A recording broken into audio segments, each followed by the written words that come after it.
ভিডিওটি স্কিপ করে যাবেন না। কারণ ব্যাংকের চাকরির খবর নিয়ে এসেছি। হ্যাঁ, একদম বলছি ব্যাংকের চাকরির খবর নিয়ে এসেছি ২২,০০০ নিয়োগ। আপনাদের বলে দিচ্ছি কোন পদে কি নিয়োগ আছে। আইবিপিএস ক্লার্ক ১৫,৭৩৬ টা পদ রয়েছে। এসবিআই ক্লার্ক ৬,৫৮৯ টা পদ রয়েছে। টোটাল ২২,০০০ প্লাস শূন্য পদ। এবার পরীক্ষার সময়টা বলে দিচ্ছি কবে পরীক্ষাটা হতে পারে।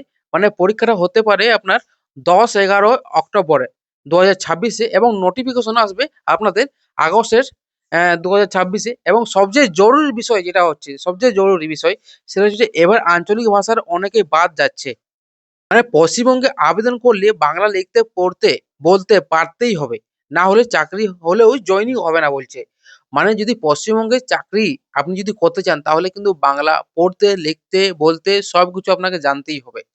যোগ্যতা বলে দিচ্ছে স্নাতক পাস এবং কম্পিউটার জ্ঞান থাকা অবশ্যই দরকার। এবার বলে দিই আপনারা দেরি করবেন না। এখনই কিন্তু এখন থেকেই কিন্তু তৈরি করুন নিজেকে এবং প্রিপারেশন নিন সমস্ত দিক থেকেই। এরকম আরো খবর জানার জন্য আমাকে চ্যানেলটিকে সাবস্ক্রাইব করে দিতে পারেন এবং যদি Facebook থেকে দেখছেন তাহলে অবশ্যই ফলো করে দেবেন।